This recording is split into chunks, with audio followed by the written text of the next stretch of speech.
On. Call this meeting to order. This is a city council work session. It is Monday at 6 p.m., December 15th. Please stand for the Pledge of Allegiance.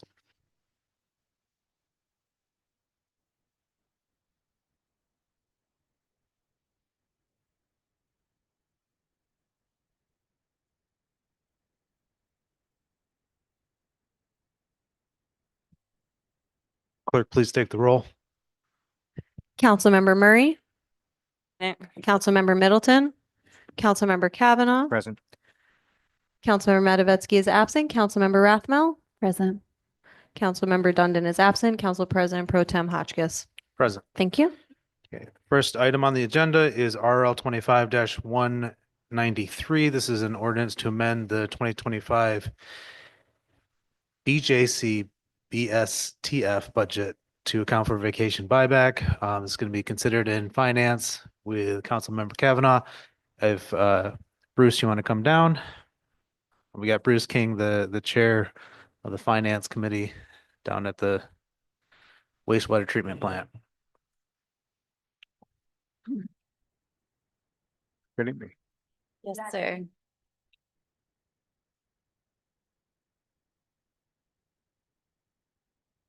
Hey.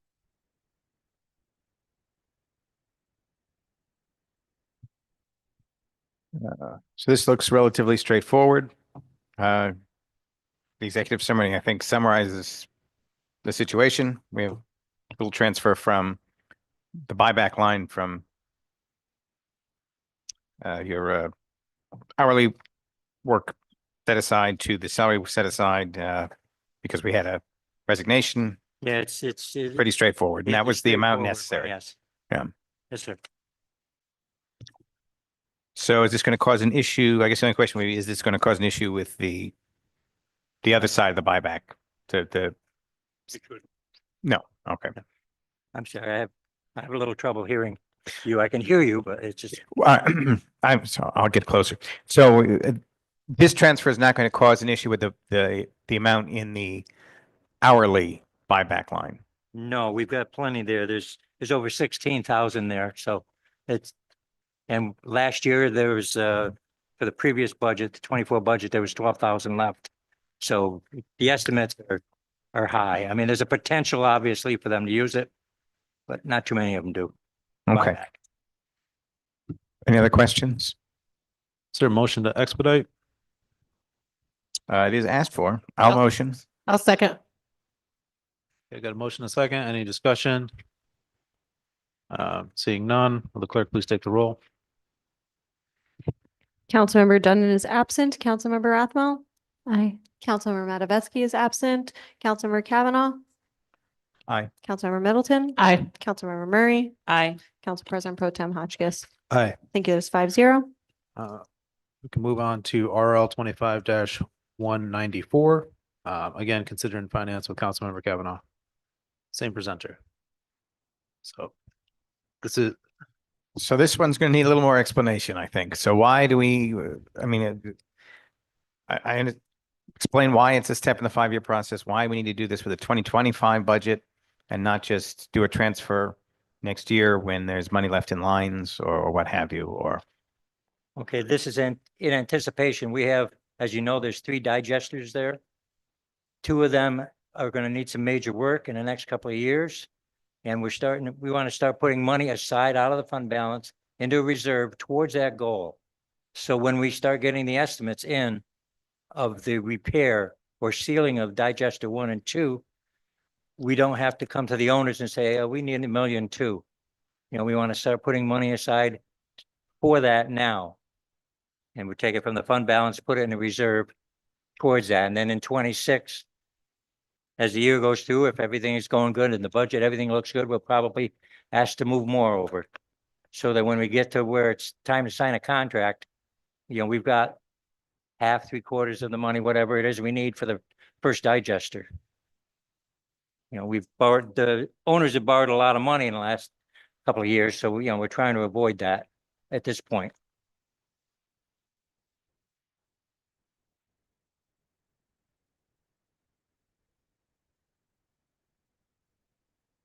I mean, overall, certainly this is a mechanism to use to start setting aside things in the capital line toward an anticipated expense. I appreciate that. It's probably a good idea. I would personally like to have a chat with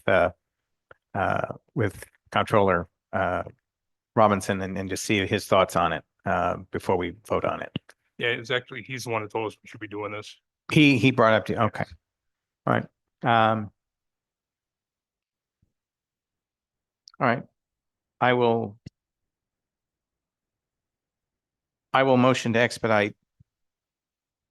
No, any other questions from anyone else?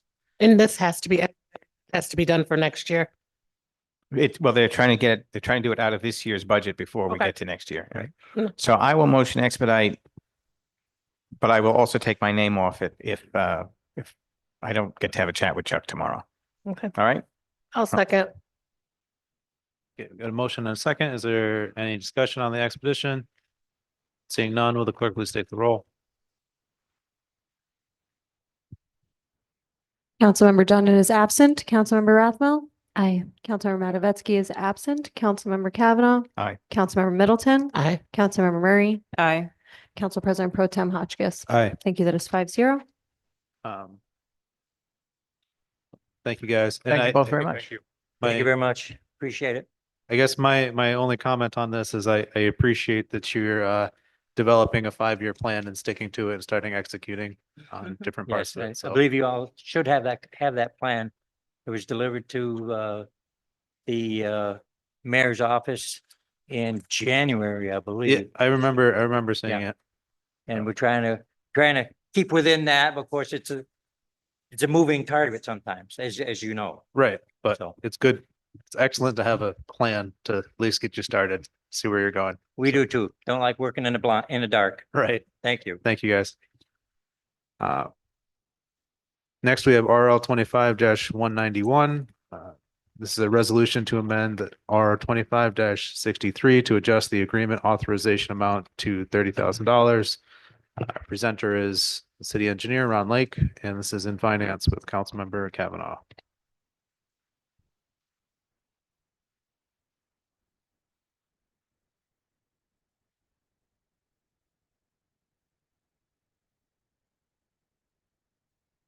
Just got to do some cleaning up on this RL. Yes, in a nutshell. If you go to the last page and you'll see the funding portion of it. We screwed up when we asked for the original 202,000 because that was a total contract. All we wanted was the 30,000. So this is to amend that and not get that other money in there. So we can have it for other projects.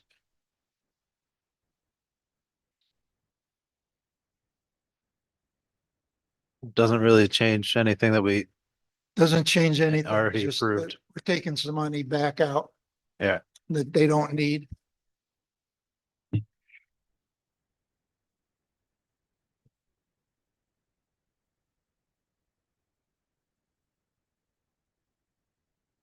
anybody else have questions for Ron?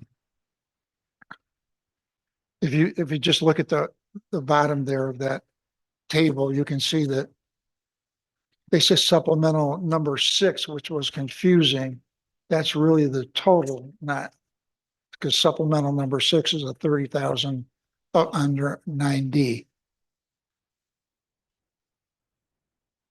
So that's how they made a mistake.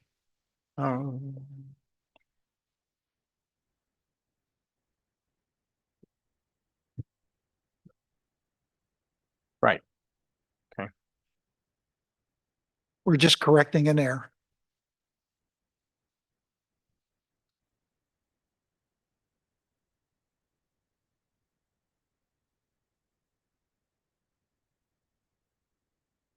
You need this expedited, Ron? Say that again. Do you need this expedited? Oh, it's marked no. Okay. We probably should, but I mean, I don't mind. okay, please. I'll motion to expedite. Okay. Any discussion? No. Clerk, please take the roll. Councilmember Dundon is absent. Councilmember Rathmel. Aye. Councilmember Matavetsky is absent. Councilmember Kavanaugh. Aye. Councilmember Middleton. Aye. Councilmember Murray. Aye. Council President Pro Tem Hotchkiss. Aye. Thank you. That is 5-0. Thank you. Again, Ron. I thank you. Thanks, Ron. Thanks for. Next up, we got RL 25-192, considered in Public Works and Parks. This is a resolution authorizing an agreement with Collier's Engineering, and our presenter is Sarah Gloss, the Director of Economic Development. Who wants to, Do you want me to do it? do you want to be the chair of the Public Works and Parks? Sure. Councilmember Middleton? Sure. Hold on 1 second. I can do it. Okay, this is RL 25-192, a resolution authorizing the agreement with Collier Engineering. I'll let Ron take the floor to start off Sure. with. We went through the request for qualifications and worked through that, and then Colliers seemed to be the best fit for this project. So that's why we're recommending Colliers. And this is what you would always do when you get a new piece of property, is you want to do a phase 1 audit. And that's what we're doing here. I mean, if you buy a piece of property, all the banks require that you do it, but it also holds you harmless in case something shows up later on that you were aware of environmentally. So we need to do a phase 1 audit. And that's what this would allow us to do. We've used them before, correct? Yes, Are there things, okay? Just wondering. If something- How many respondents were there? we interviewed 3, I believe. Yeah, we had more than that, but I don't remember off the top of my head, but if you're interested, More I can than- get you the information. Yeah, there were a lot of respondents, but we narrowed it down to 3 and interviewed 3.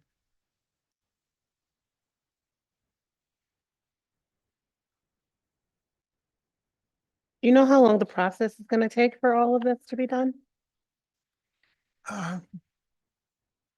Think we're looking at possibly 6 months. 6 months? Yeah, we'd like to be ready for demolition within 6 months. This is the first step towards the demolition process. But it does depend on what is found in the course of the investigation. Okay. There's a phase 2 that comes after this, right? Potentially, the phase 1, Ronald, correct me if I'm wrong, the phase 1 should inform what is needed for the phase 2. Is that accurate? Yes. Okay. Yeah, phase 1 will kind of look at, and if there was anything that comes up in the research and history that would trigger a phase 2, like an underground tank or something nobody knew about. Or they'll look at the spills and all the DEC information that's on that site and advise us if there's any measures we need to take. Yeah, it's kind of a strange project because the DEC site management plan that's on record is more in depth than pretty much any phase 1 you would do. But to Ron's point, phase 1 is like the specific document that a lot of organizations require us to have. So even though the site management plan is much more in depth than the phase 1 will be, it'll use that DEC information and then any other publicly available information, put it all in one place, and it'll be kind of one packet that's ready for review. Plus, they'll just do a quick survey and tell us the amount of asbestos or lead paint or those other things that would need to be taken care of. And will we get the results before you go into phase 2? We'll get a report, yes. Report before phase 2. Well, council will be privy to that too, correct? If you'd like to be, yeah. Sure. Yeah. Just want to see. I want to know. So Yeah, for the what- contract that's included in here, it says that the proposal is valid until November 17th. So my question is that what changes after that date? Like, are we guaranteed these figures that are stated in the proposal since we've passed the time of when it? They usually put a number in there to try to get us to hurry up. Say that again? They usually put a number in there to try to get us to hurry up. Okay. But if it's a few days late, they keep that quote. Okay, so we don't anticipate there being any significant changes to this proposal as a result of not meeting that November 17th date? No, I do not. Okay. We do, however, anticipate that there will likely be supplementals on this agreement that'll come before this body. So when we talked with Colliers, they advised us that this is the right first phase because it's going to give us a bunch of information that tells us what we should or should not be spending money on, because there's certain things that may not be required, relevant, necessary based on what comes back in this first piece. So you'll likely see another piece of legislation related to this particular agreement, but it'll be based on the results of this first. This particular piece of work won't change, but it'll be whether there's additional work required. My guess is that November 17th date was also just an error from an old project that they did, because the actual proposal is dated December 10th. Okay. Yeah, we've been working on the development of the scope and fee for a couple of months, so it's probably just from there. I'll motion expedite. I'll second. Motion. There Yeah, is, there is. there is one. Uh, Yeah, it says after 12/17, the With an next, explanation even, which is. yeah, it says after 12/17, the next business meeting of city council. It's not scheduled till January 14th, which would cause a month delay. So yes, it needs to be expedited. So yeah, Any other discussion? no, Thank you. Okay. you're welcome. I'm sorry. Will the clerk please take the roll? Councilmember Dunn is absent. Councilmember Rathmel. Aye. Councilmember Matavetsky is absent. Councilmember Kavanaugh. Aye. Councilmember Middleton. Aye. Councilmember Murray. Aye. Council President Pro Tem Hotchkiss. Aye. Thank you. That is 5-0. Thank you, guys. Thank Thank you, you. guys.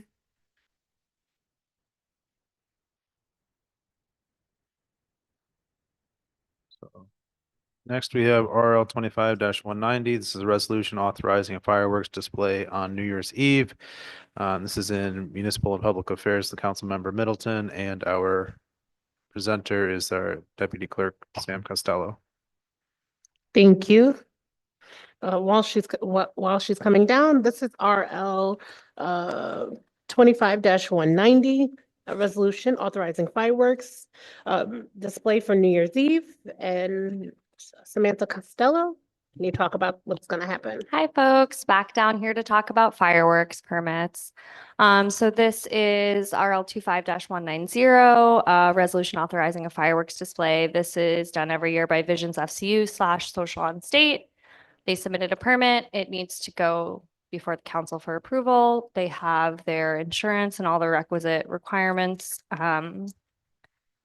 filled out in the application that's included in your packet. If anyone has any questions, feel free to ask, and it will go to the fire marshal for approval before final permit is issued.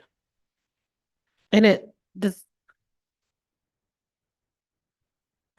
no, I was going to say something, but if anybody had any questions first. And it looks like it needs to be expedited, correct? Same as last year. So I'll make a motion. I'll second. Motion and second. Is there any discussion? Seeing none, will the clerk please take the roll? Councilmember Dunn is absent. Councilmember Rathmel. Aye. Councilmember Matavetsky is absent. Councilmember Kavanaugh. Aye. Councilmember Middleton. Aye. Councilmember Murray. Aye. Council President Pro Tem Hotchkiss. Aye. I think it's 5-0. Thank you. Thank you. Thank you. So the last one on our agenda is RL 25-125. This is considered in Municipal and Public Affairs with Councilmember Middleton, and our presenter is Councilmember Rathmel. Thank you. Thank you. This is RL 25-125, a resolution authorizing the City of Binghamton cooperation with ICE. And Rebecca Rathmel, City Council Member, thank you for bringing this legislation forth. And can you talk about it? Sure, thank you. This request for legislation is both responsive and preventive. So it's responsive to unconstitutional pressure from the federal government against municipalities to support the president's mass deportation agenda. It's responsive to inaction at the county level to reject Sheriff Akshar's participation in the 287G program, which our state attorney general has made very clear, puts liability risks against participating municipalities and has explicitly advised against.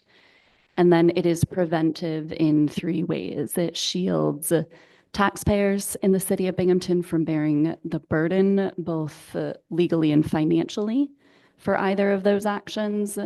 It ensures that the services funded by taxpayers are reserved for local needs. And I would say most importantly, it protects the almost 5,000 residents of our city who immigrated from other countries to make their home here. It codifies our refusal to have anything to do with the illegal targeting, abducting, detaining, and deporting that we see federal immigration and sheriff's department officials engaging in.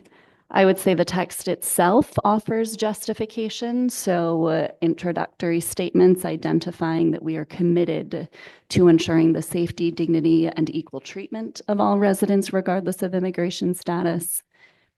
We point out that the enforcement of federal immigration law is solely the responsibility of the federal government. And I would add that hundreds of billions of dollars has been allocated to that enforcement. And the use of local resources for federal immigration purposes diverts funding and personnel from our local needs and services, and that we are very much committed to seeking to maintain a welcoming environment for all residents and ensuring that city resources, again, are used only for local public safety and community needs. Just specifically an overview, the prohibition is against the use of city resources, funds, personnel from engagement in enforcing federal immigration laws, inquiring into collecting or disclosing the immigration status of individuals unless required by law, detaining, transferring, or transporting any person on the basis of civil immigration detainers, or providing ICE or any federal immigration agency with access to city facilities, databases, or records that would not otherwise be available to the general public. It also restricts any agency of the city entering into an agreement or arrangement with ICE that would permit access to non-public information, facilities, et cetera, without very specifically a judicial warrant. City cooperation. I mean, I don't know that I need to read through the whole thing. I do want to represent that the state attorney general issued guidance earlier this year to municipalities as well as law enforcement agencies across the state, advising around opportunities to boost municipal restriction in cooperating with ICE. So this legislation was drafted with that guidance in mind.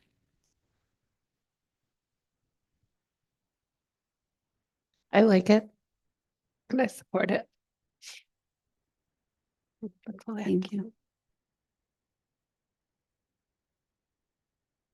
I think for those who weren't able to join us this morning at the press conference when this was announced, we had Hussein Adams, the executive director of the American Civic Association, Reverend Dr. Demond Wilson, the president of Broome's NAACP, John Brunza, who is our Binghamton Human Rights Commission chair, Andy Pregress, the president of Justice and Unity for the Southern Tier, as well as a number of faith leaders and other rights advocates who came out to support.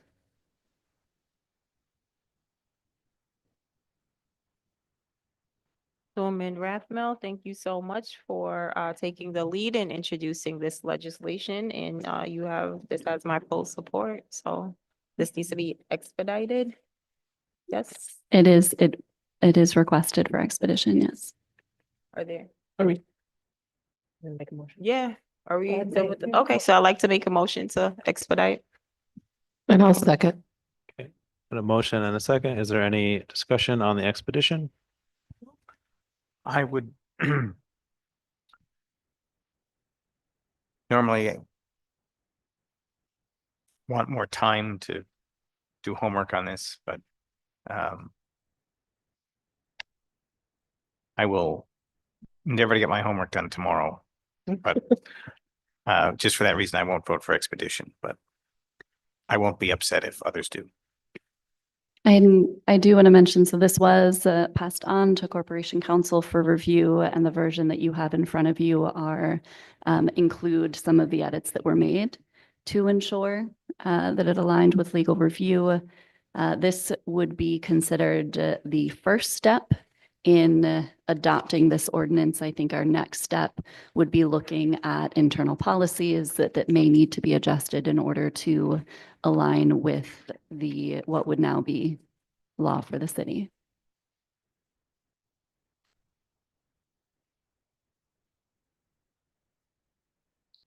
Okay, will the clerk please take the roll on the motion to expedite? Councilmember Dunn is absent. Councilmember Rathmel. Aye. Councilmember Matavetsky is absent. Councilmember Kavanaugh. No, Councilmember Middleton. Aye. Councilmember Murray. Council President Pro Tem Hotchkiss. Aye. Thank you. That is 4-1. So the only thing that I'd add to that is that I support this, and I think I don't have any questions or comments because we've already discussed it earlier today. And yeah, thank you for taking the time to put this all together and actually getting us to a point where we can codify the city's position. So thank you. If there's nothing else, I entertain a motion to adjourn. I'll make the motion. A second. All in favor? Aye. All right, we're adjourned. Thank you. We have sign out, right?